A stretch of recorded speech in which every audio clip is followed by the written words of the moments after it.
What's going on, folks? It's your friendly neighborhood Fresh Cat, swinging through the hallways, highways, and byways of a local YouTube room near you. What's going on? Talk to me. Who do I have in the chat? Drop me a line, drop me a hey, along with your name in the chat. Let's see who we have in the Zoom boom room with us tonight.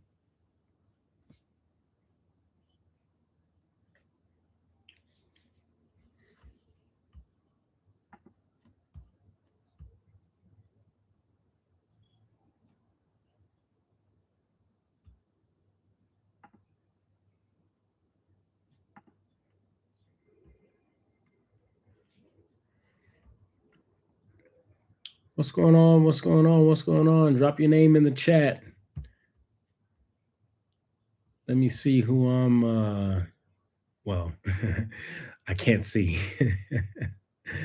I can't see because of online, but drop your name in the chat so that way I can see you in the chat and I can know who has stepped into the Zoom boom room with us.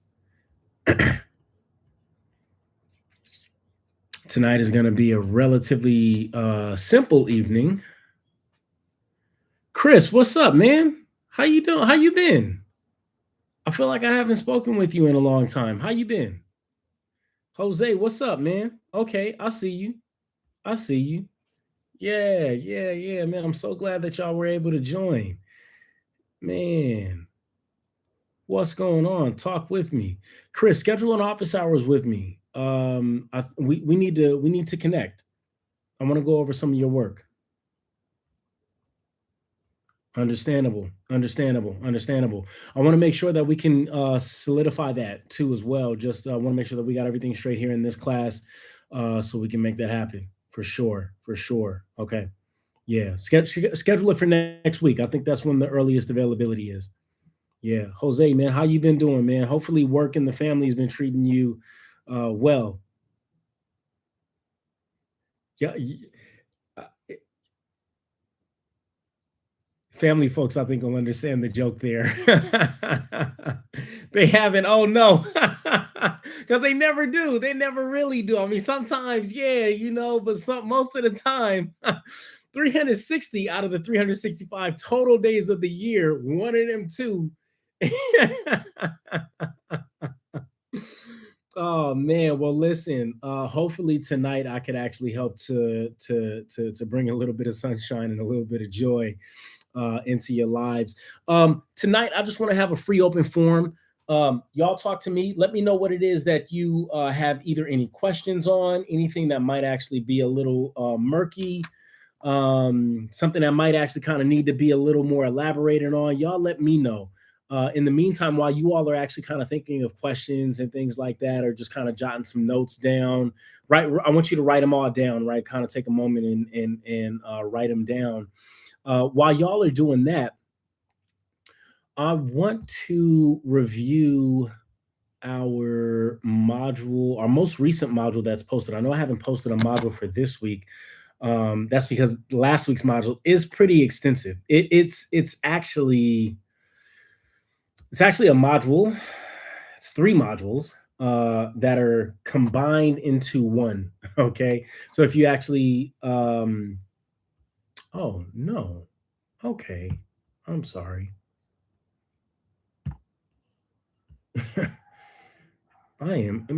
Please forgive me, y'all. Um, so I am just now publishing this module. You'll see it says week 14, but it's three modules, our last three modules that are actually packed into 1 week. So it's a lot that's there. There are no assignments that are immediately due. Your next assignment that will be due is your writing assignment number 5. And if I'm not mistaken, I believe that one is actually going to be due May. Let me see. I want to say May 10th. I think they're all due on the same day. Let me double check our course schedule. Got it, Chris. Thanks, man.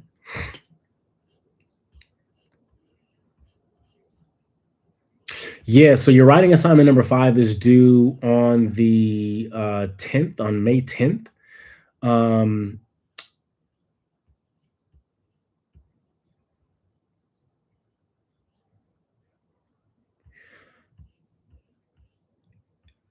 Do you all need no, no, Jose, I'm sorry. I just now clicked over to the screen. Um, Jose, no, no writing assignments, nothing due this week, nothing due even next week, actually. The module that you all should have just received a notification on that was just posted right now is actually a combination of about 3 weeks worth of content material, and it's all focused on building towards your final essay. So your next assignment that's going to be due is your final essay and also the final exam. Final exam is going to be May 11th. Let me ask you something because I do actually recognize, I need to get your input on this. Y'all tell me, I can assume, and I think I know what the answer is, but I do want to actually get a little bit of clarity because it might not always be my assumption. Or my assumption might not actually be right. Um, you have currently your revisions that are due May 10th. You also have, excuse me, your writing assignment number 5 due May 10th. And then your final exam is the next day after. Okay. Here's my question. I don't want to assume. Should we keep it like that? Final essay, all revision work due May 10th, final exam day after, May 11th. Or would you prefer that I move your final essay to a May 17th? So that's just at the end of that week, right? A May 17th due date. Which would you prefer? Option 1, everything stays the same, final essay and all revisions due May 10th, final exam due May 11th. That's option 1. Or would you prefer option 2, where you only have your revisions due May 10th and your final exam May 11th, while your final essay would be due May 17th? Option 1 or option 2? I think they might actually allow me to do a poll. Let me see if I could do a poll. Hold on, wait. Let me wait, don't answer. Don't answer just yet. Option don't hold on. Don't worry. Option 1.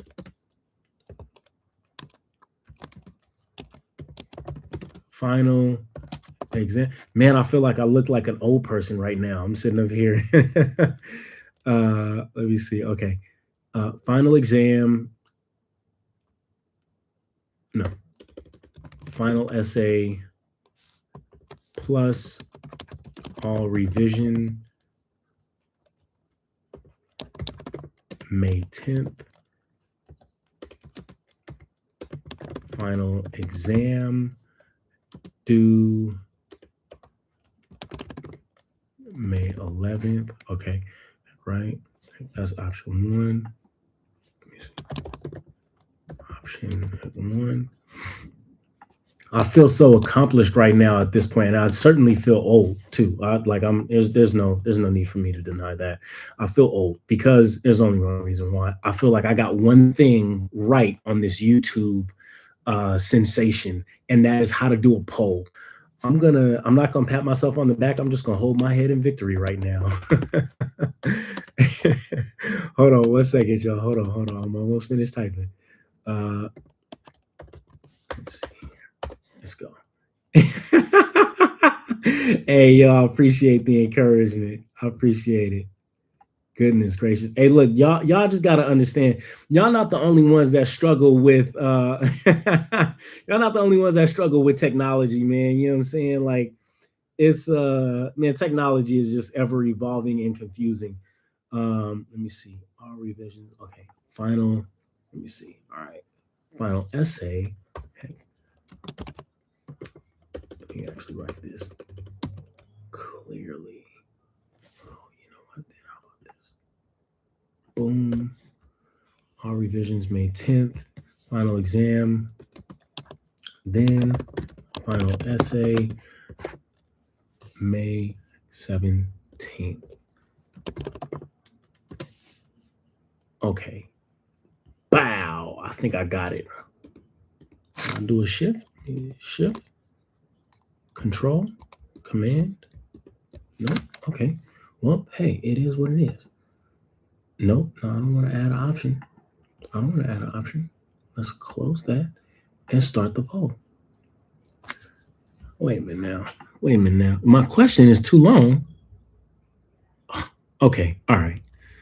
Hold on.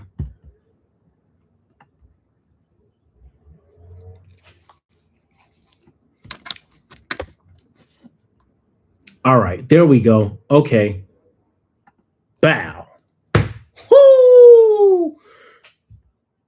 Okay, now I don't see the poll at all. Can y'all see the poll? Because it just, let me see something.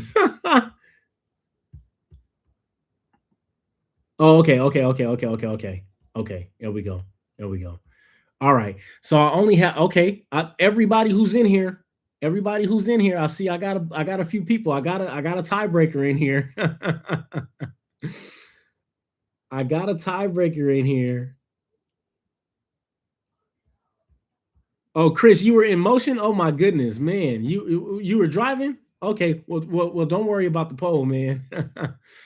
Don't worry about it. If you were in motion, man, please just stay safe. Jose, I don't want you to say your age. I don't want you to say your age, man. You good. Not at all old. I'm 31. It's prime time. There you go. Oh man. Yeah. Okay. Option 2. Okay, so it looks like I only got 2 votes, but I think I have 3 people who are in the chat currently. Oh, I'm sorry about that. My bad. I did cut you off because I wanted to try to get the. I'm sorry. That was my own. It's my one victory that I have in this entire semester for this YouTube technology, aside from being able to successfully do an online live. I'm sorry about that, family. Oh man. Okay. So I see we got some folks who are down for option 1. I only still have 2 votes. So if I can get that third person maybe to chime on in whenever they can, then we'll kind of see. For right now, let's just say this. I'll do this, and we'll kind of I'll come back around. What I don't know. Maybe I might be able to do. I'll actually post up a survey maybe in this week's announcements. I'll send out an announcement with a survey link in there. See maybe if I can get some more traction that way as a message that goes out to the entire class. But let's just say this, okay? For those of you who want to exercise option 1, which is keep everything due right when it's due, final exam and all revisions due May 10th, right? And the final essay and all revisions due May 10th, with the final exam due the next day, May 11th. If you want to do that one, certainly do it. If you need a little bit more time, okay, right? I can give some of you who need more time, I can give you some more time, but only until May 17th for only the final essay, not the revisions, not the exam. Those are going to be hard and fast, set in concrete. Okay. So for those of you who need to exercise option 2, shoot me a message. Shoot me a message on Slack. Shoot me a message on Canvas inbox. Just say option 2 or yo, hey, CAG, I think I might need a little bit more time for final essay. And then I'll definitely do that. Jose says, I say listen to your elders. Survey will work too. Okay. Have other finals around the same week. Yeah, that's the other thing that I'm thinking about. That's the other thing I'm thinking about too as well. That whole week, part of my reason for like just arranging those dates, the first option 1, is because y'all can get it out the way. Y'all can get it done, get it out the way, and you have literally right now until May 10th to get your revisions, final essay, revisions if you need it, right? Not everybody needs to do revisions, right? Final essay, and your exam done. You got the rest of the week to actually worry about your other finals and things like that. You can check my card. You can check my class off the box. Okay. And if you want to still do that, you can certainly do that. Okay. I'm not going to change the date on the assignment prompt itself. because on the prompt itself, I do want it to actually read May 10th, okay? So that way you all can actually see it's due then, but I will send out some messages. I will send out the announcements along with the poll to see what the class temperature is looking like. If the majority of folks say, hey, yeah, May 17th, right? Then I'll send out a notification. You all can turn your essay in on May 17th. That's fine. That's fine. It'll be marked late just because the date is actually set at May 10th, but I'm not going to take any points off. I'm not going to take any points off. If you need some more time, go take some more time. Okay. Lord knows that I certainly remember. And I don't recommend this, y'all. I'll tell y'all some final stories, or at least one final story. There was a Man, this wasn't even my theory class, but I had a class that was it was a pretty tough set of classes that I had, and we were on the quarter system, and I had a middle English class. No doubt, man, no doubt.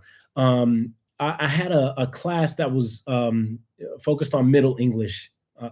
Side note, for those of y'all who have never heard of Middle English, or you're like, what? I thought it was one English. Unfortunately, there's not. There's a bunch, and that's the reason why um, I teach, especially the critical memoir. I start out the class teaching about linguistic diversity, okay?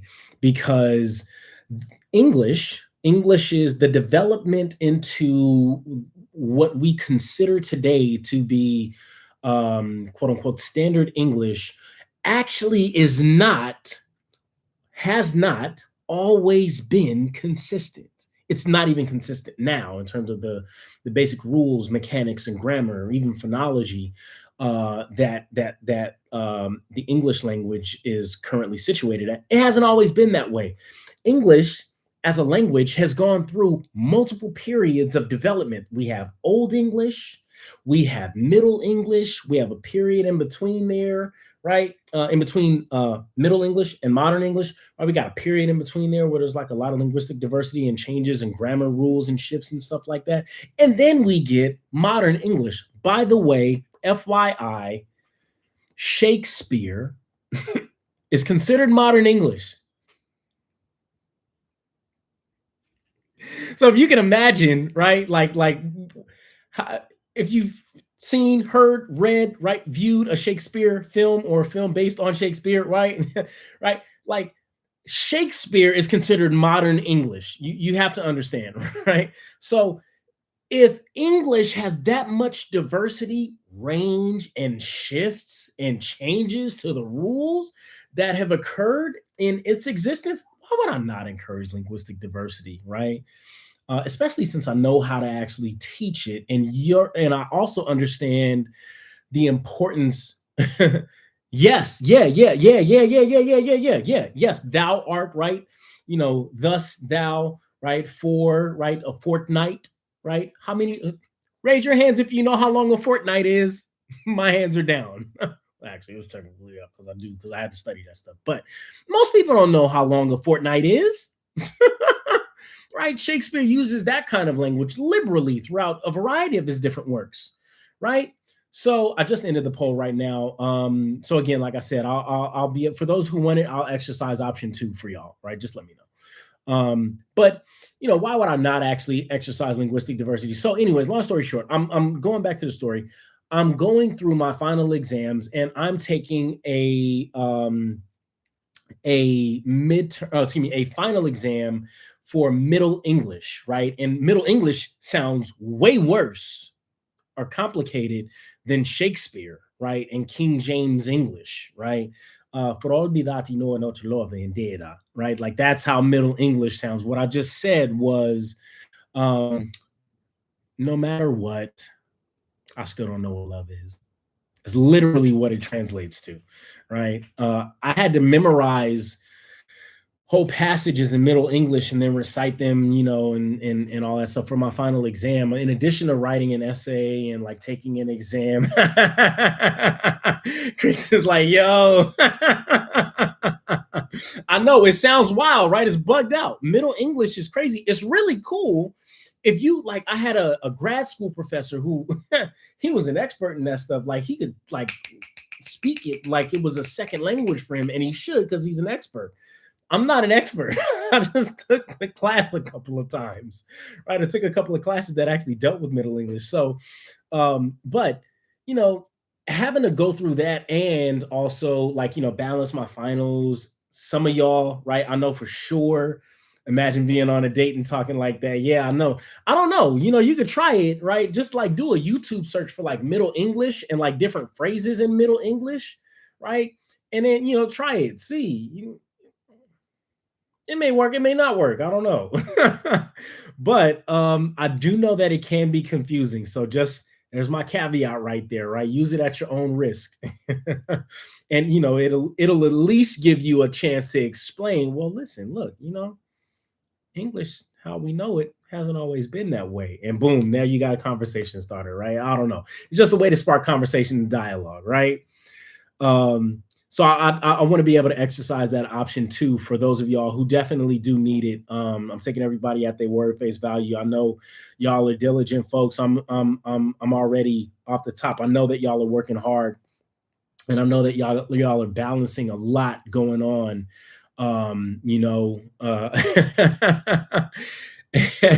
Hey, you too can yet develop a style. Just become an English major.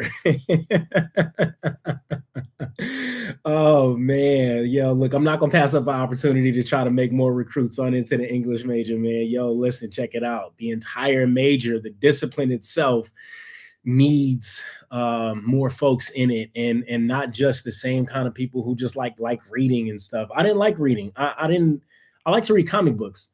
All this stuff that you see right behind me, this is stuff that I've acquired over time. But like I didn't want to do. I don't want to be stuck reading books and writing papers for the rest of my life. That wasn't a life goal of mine. But it turns out that I wanted, what I certainly wanted to do was to help people. And it turns out that my desire to help people outweighs whatever it is that I kind of want. So that's ended up how I that's how I ended up becoming an English major, you know. But yeah, man, we need some more folks. We need some more flavor in the discipline. We need some more experiences in the discipline. It's certainly worth it. It's worth it to consider more classes in at the very least. If you don't like it, it's all good. It's all good, you know. Um, CAC style is one of a kind. Man, yo, man, that's love. That's love, man. I appreciate it. I appreciate it. Yo, let me actually go over this massive this massive module right here that we have. I'll go over it um from the 30,000 foot view, and then I'm a cut it. I'm a stop. Open up the floor for any questions that you have. It could be about the module, it could be about the class, it could be about assignments, it could be about anything at all. I'll pause it, open up the floor for questions, then we can dialogue some more back and forth. Okay. Let me share my screen right quick. I think this is it. Yep, there we go. All right, folks. So you all should be able to see my screen. Okay. All right. So yeah, so this screen right here should show. Okay, here it is. There we go. Okay. So here, whoops. Let me actually change this. I'm so sorry, y'all. Consistency. So course module 14.0. Research argument proposals. Okay. All right, so it'll say course module 14.0 or course module 13.0. Remember, this is actually an amalgamation of about 3 weeks worth of material in one large module. Okay, so I just want to kind of give y'all a cursory overview of it. Okay, and it's not that for this particular module. There's certain sections that are optional for you to explore. Okay, there are other sections in here that are certainly as some of the previous modules are, right, certainly required, right, for you to read and to take notes on. Okay, so let's go ahead on and let's get started. So course module 14.0, research argument proposals, getting started. Check this out, folks.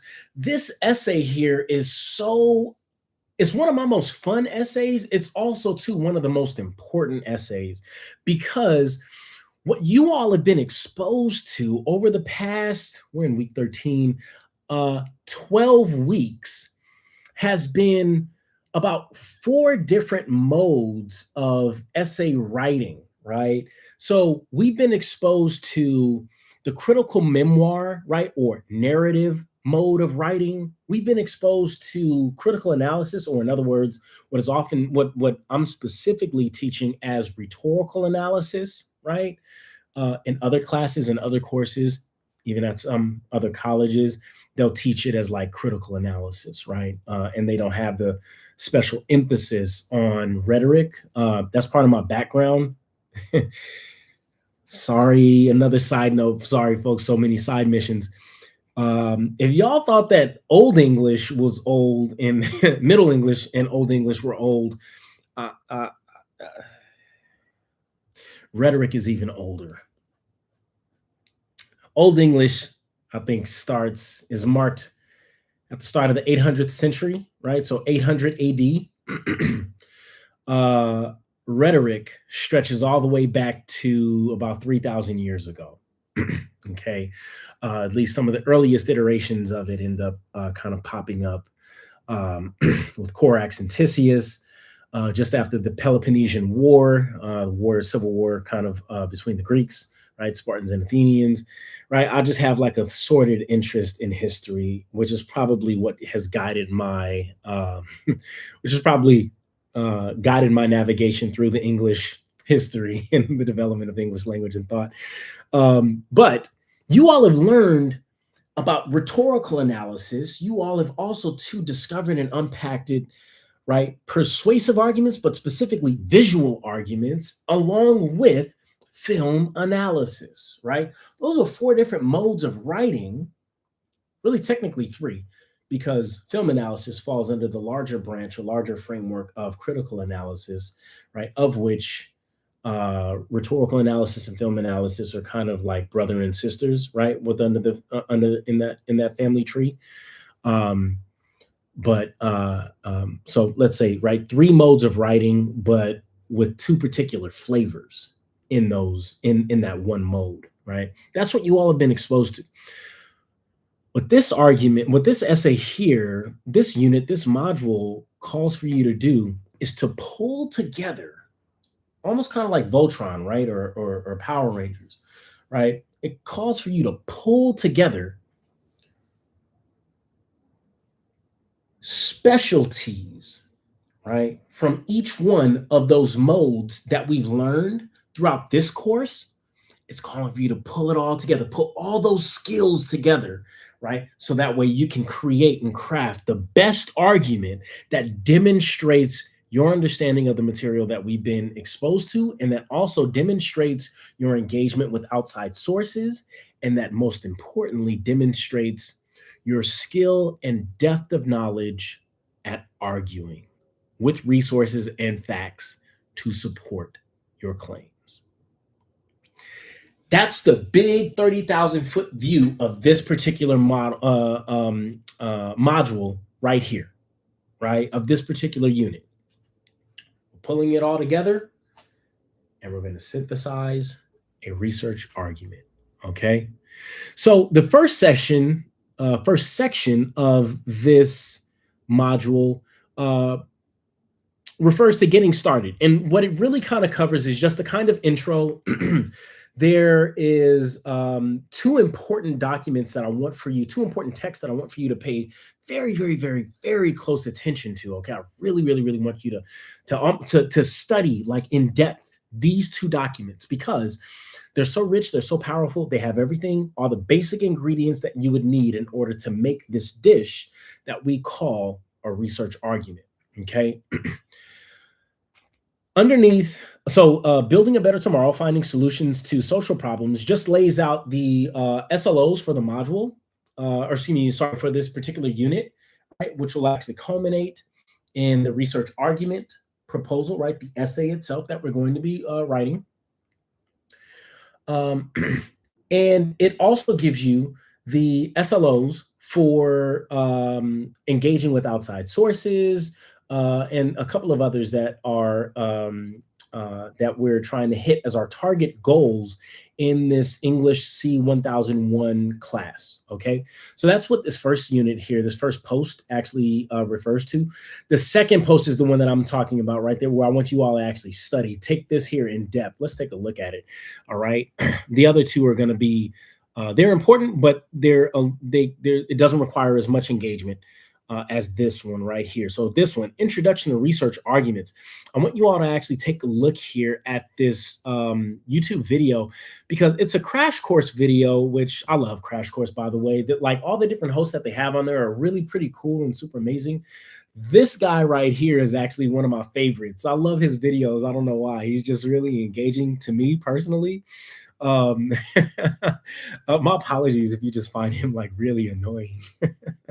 but but he does provide some very, very, very good material and core insights on helping us to understand what goes into a research argument, and more importantly, how a research argument proposal, a research proposal argument is different, right? Or is a modified version of a persuasive argument, right?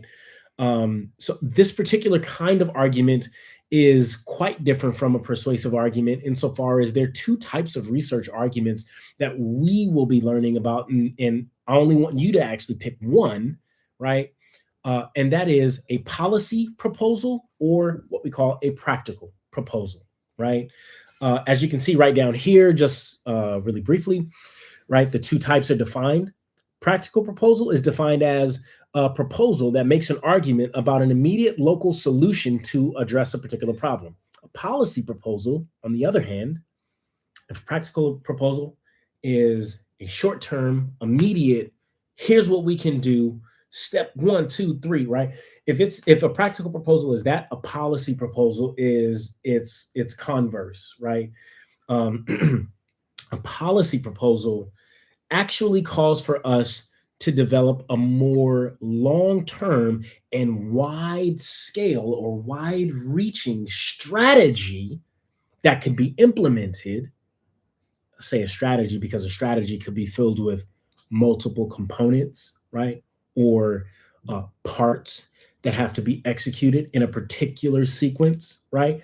So it's a little bit more wider in terms of the scope of the solution that it looks to implement, okay, in comparison with its kind of brother or sister, the practical proposal. All right. And just to kind of give you all some more support items, right? If you take a look right here at this PDF on proposal arguments, chapter 15, this comes directly from our writing arguments book, right?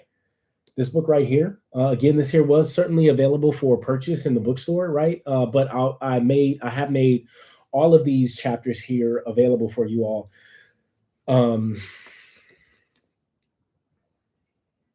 In our weekly postings, right, in our modules. So this chapter here is no different. You'll find the full chapter right here, which includes not only a conceptual breakdown, a breakdown of each, an in-depth explanation of each component. You'll also find some sample argument essays research proposal arguments that are included in that chapter too as well. I want you to study this video and I want you to study this chapter very intentionally, very deliberately, and very in depth. Okay. These are the two most important components in this dish that we're making called the research proposal argument or research argument proposal. Okay. The next post deals with how to formulate research questions, right? So it'll kind of give you an overview of what to do with specific sources. Really, the first step for y'all to actually consider in the larger question of where do I start, like with research proposals? There are two places that you can start.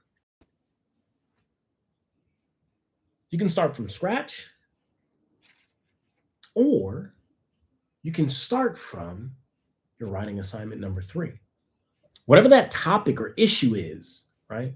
You can start from there. You can't use what it is that you actually um,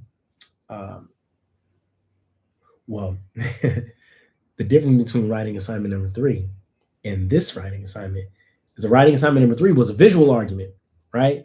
So while you didn't type out your argument, right, you do at least have a visual, a model of what your solution looks like visually, right?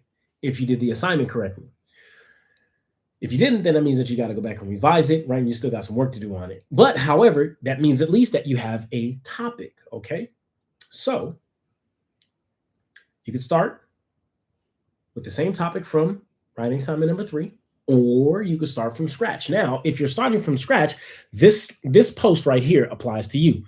So first and foremost, you want to start off with a particular problem, right? Or an issue, right?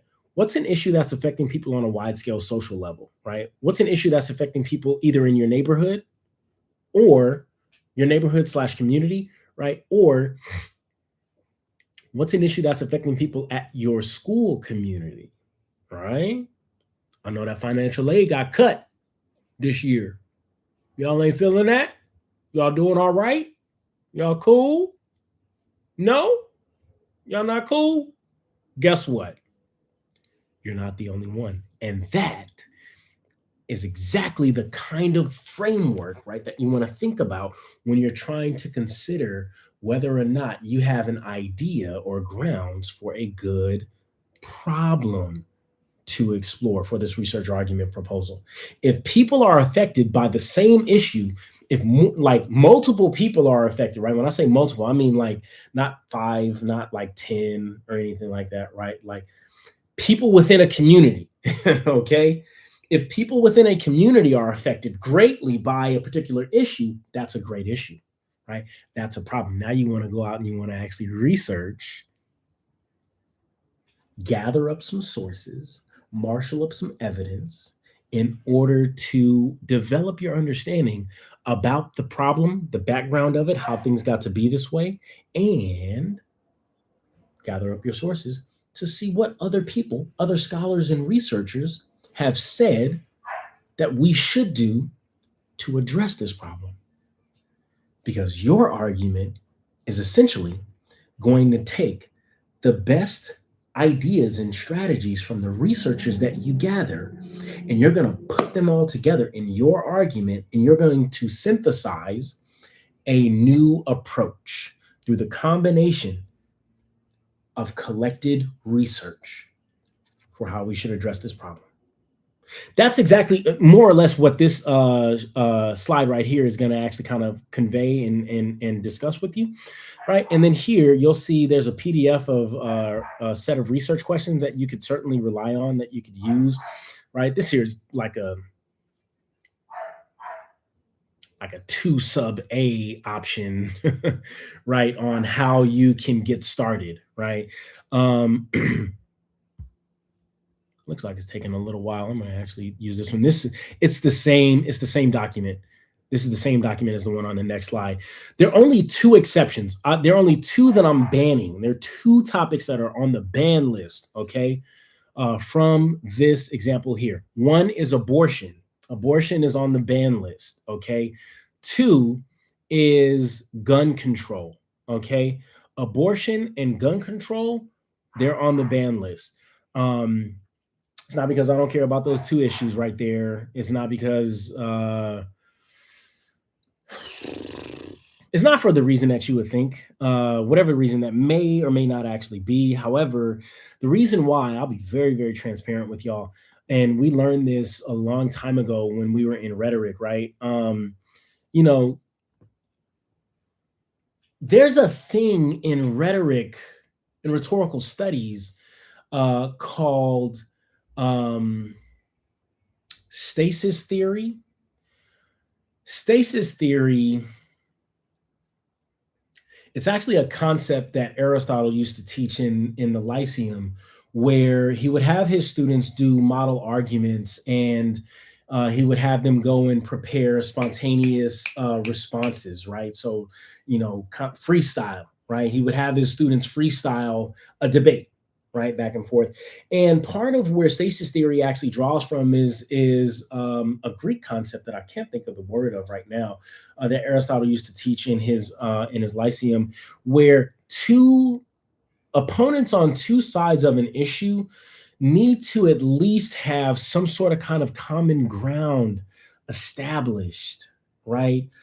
At, at least some point where the two perspectives can agree upon and say, hey, you know what? Here's a set of facts that we both actually agree on. And from this standpoint, right? In other words, what we call the common ground, right? It's what oh yeah. The topoi, right? The Greek word for it is called the common topoi, right? Or the common arguments, right? The common ground, right? The topoi has to be established between two people who are on different sides or who adopt different perspectives on a particular issue. Gun control and abortion, you have one side for abortion, for example, right? You have one side of the fence that says, right, that they believe in pro life. And you have the other side of the fence that says that they believe in pro choice, right? Okay, well, neither of those two sides can find or establish common ground where they would concede a point, right, for this from the other person's side, right, for the larger sake of establishing a commonality, right, or for recognizing commonality between their two positions, right.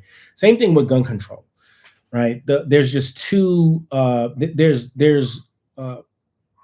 those two sides just don't find common ground at all. So I'm banning those two. It's relatively fruitless to explore either side. They oftentimes, heck, man, I've been teaching for almost 20 years now, and in I used to actually allow these topics when I was teaching at Penn State, and I don't, not anymore. I've never seen an argument. I've never seen an argument that was prepared by even professional writers that recognizes the merits and the concessions of that they would make to the other side there. Okay. So with the exception of those two, everything else fair game. Okay.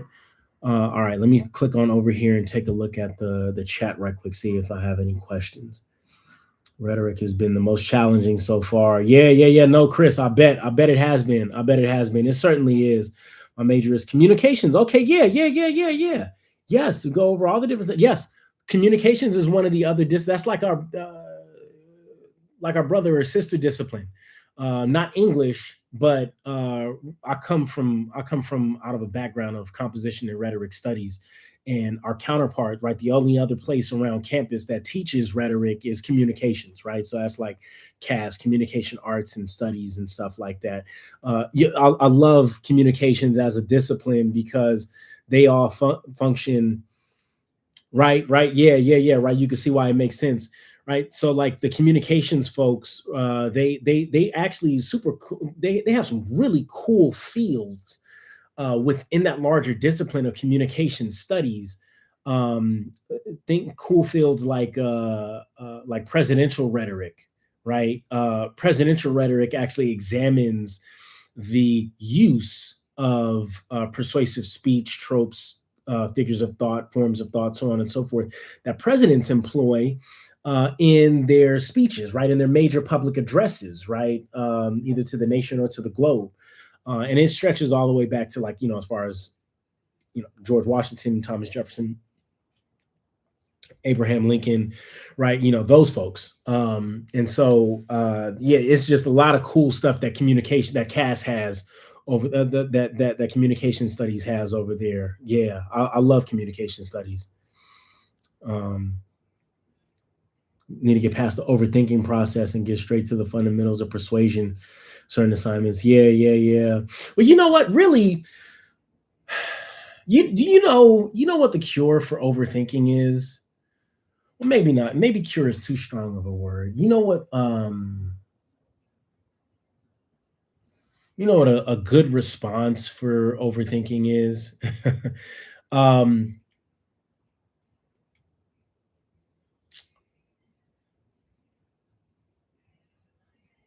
a good response for overthinking can be found in the philosophical purchase or the philosophical currency of what a famous street philosopher, what a famous neighborhood street philosopher used to call the marathon, right? Nipsey Hussle. The marathon and the marathon continues, right? So his whole notion, his metaphor, his concept, his philosophy of the marathon, right, is that constant repetition is the path to progression.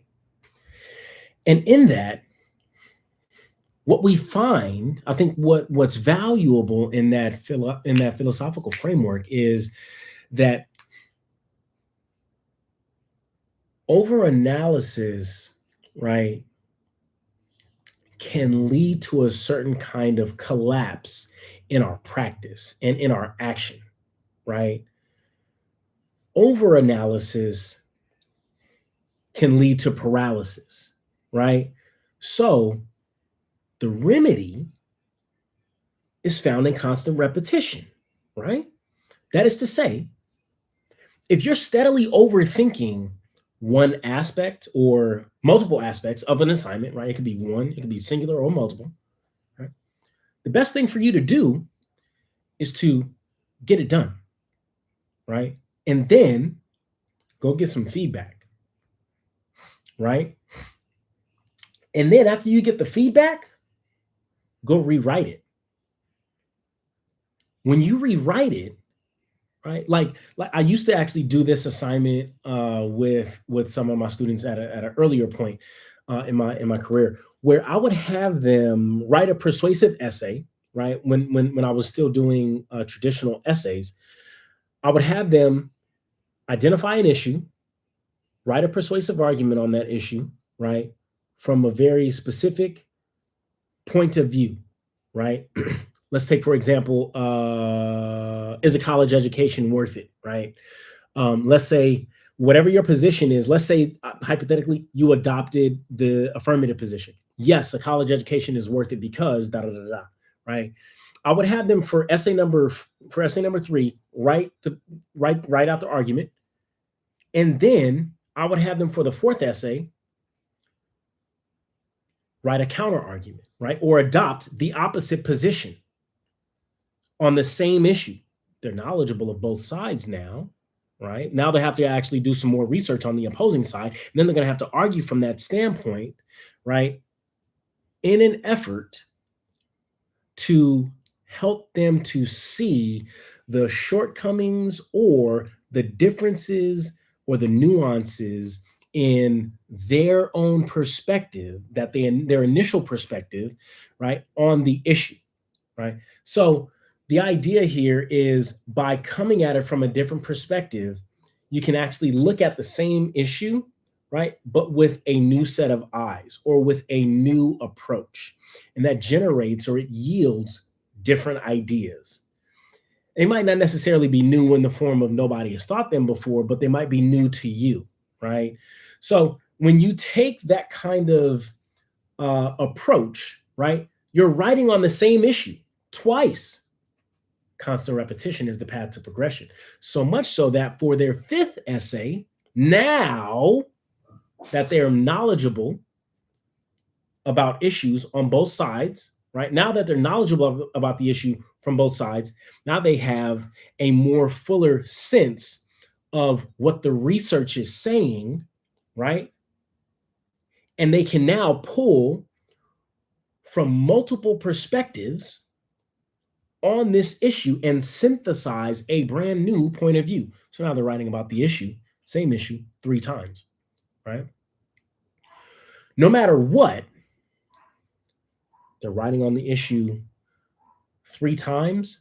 No matter which perspective it is that you have, right?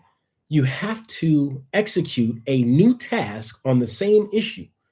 But the point is exactly get it done, get feedback, rewrite it, right?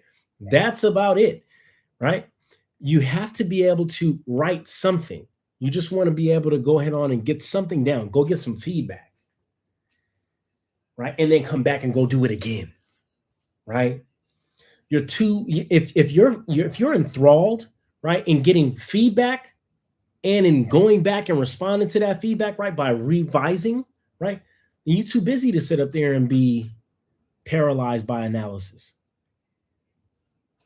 Short, small bursts over time when you're scribbling, boom, boom, boom, boom, boom, boom, get it done, right? Put your time in, 30 minutes a day.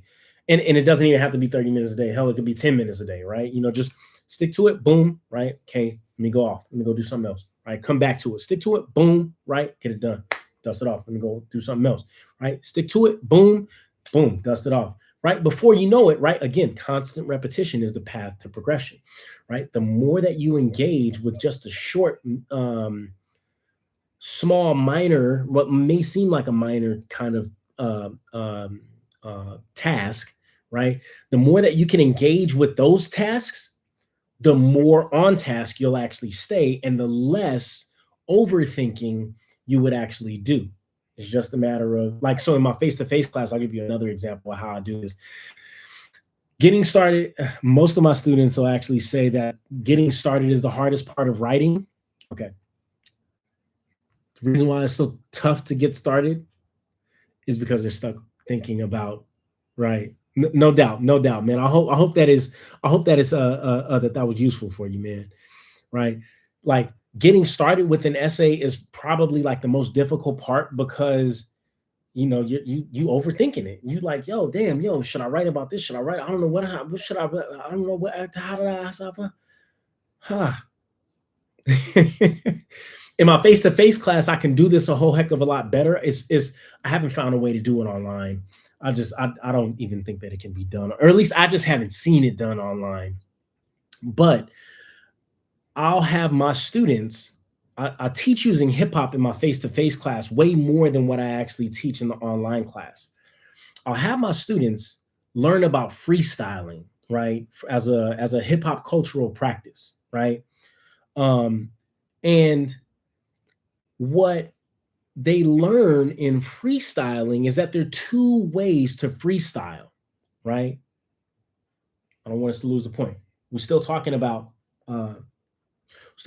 right, like overthinking, right? And just kind of, being overthinking to the point like where we can't write, where we can't get started with the essay, right? Two definitions of freestyle, right? There's the old school definition, right? Where all the old head MCs used to actually kind of call it. And then there's the relatively speaking new school definition, right? So the old school definition of freestyling is called a non-conceptual written rhyme. It kind of relates to the 1970s version of a free write, right? Where it's an idea or a rhyme that's not about anything. It's just rhyming, right? Using words that rhyme. That's all, right? With no specific topic that it's about. It's just rhyming words freely, right? And then the second definition, right? So excuse me, sorry. That first definition is what we call a non-conceptual written rhyme, right? Second definition of freestyling, right? The more new school version is called the spontaneous thought off the top of your head, right? So the first thought that comes off the top of your head, right? Spontaneous expression, right? That's the second definition of freestyle, right? So that's where you see like Mos Def being able to like just rattle off a whole bunch of stuff, off the top of their head, or off the top of his head. Um, not really quite what Jay-Z does. Jay-Z already thinks about the rhymes and he's putting it together in his head. So it's a little bit, it's less like that, a little less like that, a little less formal, but there's an argument that could certainly be made for Jay-Z doing that, right? And I mention him just because he's famous for he doesn't write anything down, right? There's a lot of rappers who kind of do that.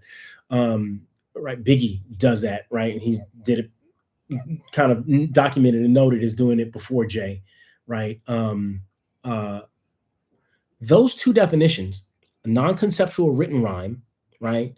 And then the spontaneous expression of thought, I combine those in an activity that we do in the classroom, right? We host freestyle ciphers. So what I'll have my students do and and this is something that you can certainly apply to yourselves as well. Write the outline first. Write an alphanumeric outline of whatever the essay is, right? Write the entire outline of the essay, okay? And each time that you have like a Roman numeral, right, or each entry should not be anything more than 3 words, right? So when you look at it, when you're finished, right, writing the outline, you look at it, you like, damn, man, this I can't even really. Some if somebody else kind of looks at it, they're like, man, what's this about? This ain't. I can't even understand this, right? What the heck is this, right? It's a non-conceptual written line. You understand what it's about, right? But looking on the page, it don't really look like nothing. Hmm. Now we combine that with spontaneous expression of the first thought that comes to the top of your head.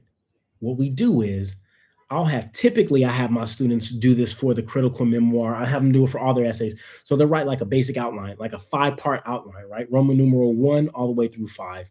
And then we'll do 5 2-minute round bursts, right?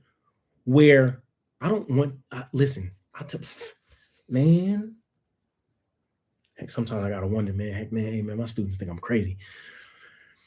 I don't care about punctuation errors. I don't care about grammar errors. I don't care if you make a mistake on the page. I don't care if you just don't even, if you just write something and it don't even have no sense to it, right? I 2-minute round bursts. So 2 minutes on each Roman numeral, where I have my students write the first thing that comes to their head based off of the Roman numeral or whatever the entry is in their Roman numeral. And they know what it's about because they actually wrote it. I just have them write the first thing that comes to the top of their head and they scribble 2 minutes. I put a timer on.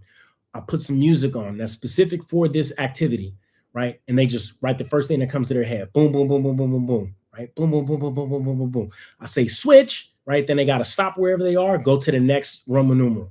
Boom, boom, boom, boom, boom, boom, boom. Boom, boom, boom, boom, boom, boom, boom, right? Switch, and I got to go to Roman numeral number 3. We do that all the way through Roman numeral number 5. By the time they finish, it doesn't matter if it makes sense. They have writing on the page and they know what they were thinking, and they're in the mode of writing, right? That they now can go back and revise it, adding complete sentences, right? Fleshing out ideas that they had to leave behind, right? They get to flesh it out and write some more, right? Now they have the grounds for a draft, right? That's the other remedy that I could suggest to uh, like overthinking and overanalysis when it comes to like writing. You know what I mean? Let's see what we got here. Wrote it down, quoted it on my Twitter. No doubt. Hey, I appreciate that, Chris. Should have taken your class in person. Sounds fun. Man, you know what? I very rarely teach in person these days. I teach for specific programs that we have across the campus. I certainly would have loved to have you in either, any one of those classes. I kind of wonder now, like, should I actually go back to teaching, like, outside, like just the general ed classes, or should I only like kind of teach for the programs? I don't know, man. I go back and forth all the time, man. But does that make sense? The freestyle ciphers that I was describing right now, does that kind of make sense? Thank you, man. I appreciate that, Chris. Thank you. Thank you.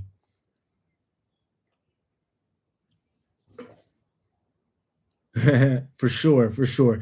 You know what? I'll definitely I'll think about that, man. I'll next time we actually have a chance to next time we actually pick our classes, I'll do that. And I think when do we do that? Heck, we'll probably do that next semester. Next semester, we'll actually pick our classes. I think for the following fall. Yeah, yeah, I'll do that. Oh, okay. Yeah, yeah, yeah, yeah. What do you do? Do you write? You produce? You play?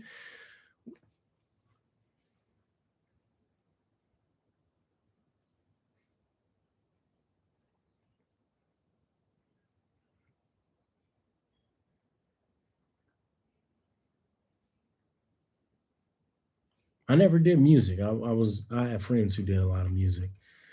I was always a writer, a poet. Yeah. Yeah, what do you do, Chris? What do you produce music? You play instruments? You write music? You write songs? What you do? Okay, there you go. Yep. Yeah. Yeah, so you write and produce. Getting a check both ways. Good. Good. Good. Excellent. Man, heck, I wish you nothing but success in that realm, man. But certainly, I think it's worth it for anybody who has dreams and aspirations of doing music, or anybody who's just currently practicing music. I think it's important for y'all to kind of learn the business about music and how that works, especially if you're a producer, man. Like producers, they actually get, no doubt, no doubt, man. Producers, you can get like money the long way as a producer. And as a writer, right? Get ASCAP credit, right? Get an ASCAP credit, right? You know what I'm saying? And then you'll be able to actually receive. You'll have credit, and you'll be noted, and you'll be entitled, right, to whatever points it is that you negotiate in your deal and things like that, right? And that's when you start to get into language in the contract that refers to in perpetuity, right? So yeah, yeah, yeah. Certainly, learn and discover the business, right, just as much as you learn and discover your skills in writing, for sure. All right. Okay, folks, so that pretty much does it for today's live. I'm gonna go back right quick just to the module and just kind of recap some stuff really briefly. um So getting started, right? We kind of went over that for you all. Research questions. Again, this here is like, for those of you who don't have a topic, this is actually a really good resource for you to use. The guides and strategies will augment and support what it is that you read in the chapter 15 from the writing arguments chapter that's covered in the introduction to research arguments, right? So the guides and strategies is really, really, really a support, right? Just like kind of supportive tools for that chapter. Oh, one of the most important tools that I could highlight for any of you, okay, is this outline for the research argument. Okay, listen, check this out. I have outlined this entire document. Okay, this is exactly how it should be structured. Okay, or like how your ideas and the thoughts should be organized. Certainly, you want to make sure that you have a heading. Okay, right? You don't see that on here, but you should have a heading. You should have a header. You do have this title right here, right? Even for myself, I'm like, oh my gosh, this is too much space, right? So everything should be, in the proper format, right? MLA format. Okay, just take a look at our previous modules, especially I believe as early as our second unit. So the unit on rhetorical analysis is when I first introduced the MLA format to you all. You'll also find it in some of the embedded chapters later. But you will also find it in the specific module that we have for this week, module 14, right? You'll find how to cite in MLA. You'll also find that on this week's modules too as well. So there's a couple of places that you'll find it. They're not scattered, right? It's just repeat, right? It's just a repeat of what you'll see earlier, okay? So this here is the structure and outline that you all can actually use in order to understand, hey, how should my ideas be structured, right? Okay, right? Thank you, man. Thank you. Thank you. Thank you. I try to help you. I try to help y'all. That's legitimately the reason why I am here. That is my sole purpose, is to help y'all. Like I said, my desire to want to help people, help my students, right, to help us completely outweighs anything that I ever wanted to do professionally, any kind of professional whim that I may have had. So any way that I can help, I'm here. Okay. And then just really briefly at the bottom here, So you'll see a documentary, right? The I Am documentary. Um, I'm gonna don't click on this link right now. Matter of fact, actually, let me disable this because this is gonna take you to a site that I used to use that is no longer functional. Um,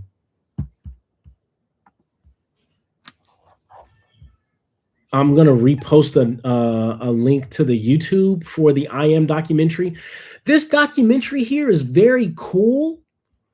It's very cool for thinking outside the box, y'all. This is one of my favorite documentaries to write. If you've ever seen or heard of the film Ace Ventura, Pet Detective, The Nutty Professor, Bruce Almighty, trying to think what else, right? All those movies there have one thing in common. They have the same director. That director is a guy by the name of Tom Shadyac, right? Tom Shadyac is kind of like this hippie looking dude, right? I mean, like when you see the documentary, you'll see what I mean, right? I don't mean that disrespectfully. I'm not even trying to like put my man in the box. It's not even that his philosophy is kind of aligned in that way. It's just the look. It's just the look, right? I mean, like my man got free flowing hair. He's like real cool, real chill. I don't believe that he's from California, so it's not a Californian thing, right? It's just he just looked like a kind of hippie dude, right? He's like real free about himself, but he got into an accident and he got a concussion, and this concussion actually led to a syndrome that's called I think it's called post-concussion syndrome, right? And so it's like all of these different kind of health effects that it's had on his life, and it's really impacted like his kind of day-to-day life. And so what he did while he was kind of healing up, what he had was a lot of time because he wasn't making movies. What he had was a lot of time to just kind of do a lot of reading, right, on a lot of philosophers and thinkers and leaders, some religious, some non-religious, right? Scientists, right? Academics, right? He's just kind of did a wide swath of reading on authors whose works dealt with one specific issue. Actually, two issues. What is the biggest problem in the world? That's the first issue. What's the biggest problem in the world? And then second issue, what can we do to solve it? Right? Man, that's all I'm gonna actually say. Listen, this documentary right here is just fascinating, okay? I absolutely love this documentary right here because it helps you to start to think outside the box, right? About what the biggest problem is and what can we do to solve it, right? Which is exactly right what the prompt is for your research argument. Okay. So certainly check out this documentary. I'm gonna as soon as I get off of the line right here, I'll actually repost the link um, directly to the YouTube site, so you can rent it for like I don't know, like $2-3 or something like that. It's not a crazy, excuse me, it's not a crazy, excuse me, not a crazy price tag on it. But it is certainly worth it. Man, sit down, watch it with your family, watch it with your family, watch it with your friends, and just like get the ideas, get the insight. Like have a dialogue about it. Like, yo, hey man, what you think about this? It's a fun conversation piece. And it really, I think, provides a lot of, well, it provides a very useful set of lenses, right? For us to re-examine ourselves, the people around us, our neighborhoods and communities, and the larger global community, and how we can pool resources together to address the main problems of our concerns, whether that be war, famine, right? Austerity, right? Inequality, right? It's a really cool film, and I just think that it's really kind of thought provoking. So just below that, y'all will also see what again, like I draw. Y'all can tell, man. I'm heavily influenced by hip hop culture, so on and so forth, practices, beliefs, right? Sample crates, right? And we kind of taking like some DJs, right? You know, like DJs, they got a historical practice, right? A way of actually kind of learning their history, what they call crate digging, right? Again, Chris, you got to know, you certainly know all about this. You can talk about this way more than I could as a producer, right? But crate digging, right? You know, you go through and you're looking for different records to sample and to cut up and to slice up, right? Same concept here that's in play and that's in effect, right? You can take a look at a variety of these different kinds of research argument proposals. I have practical proposals, policy proposals, a sample work cited, as a sample MLA research argument, right? So another sample research essay, right? Along with the actual assignment itself, right here, which you all can actually see, right? I want y'all to actually go over the sample crates. I want you to go over the guides and strategies. I want you to go over the getting started, right? This week, between this week and next week, and right, yeah, see, I know, yeah, so you got to know about that. You know, you a producer, all producers know about crate digging, right?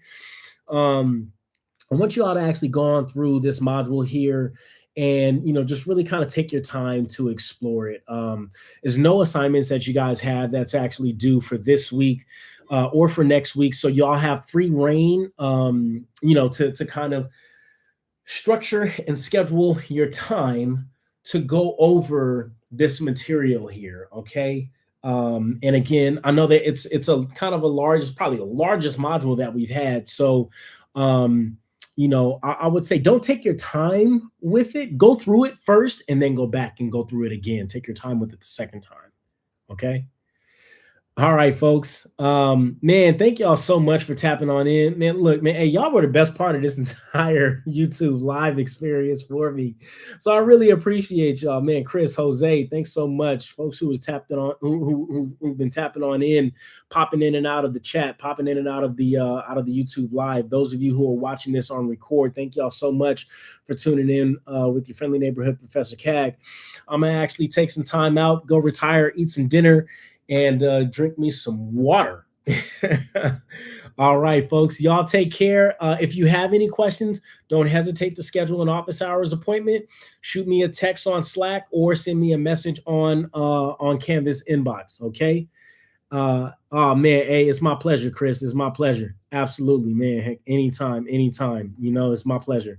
Y'all take care. Okay. I'll see y'all next week. Chris, I'll see you next week. Jose, hope to see you soon, buddy.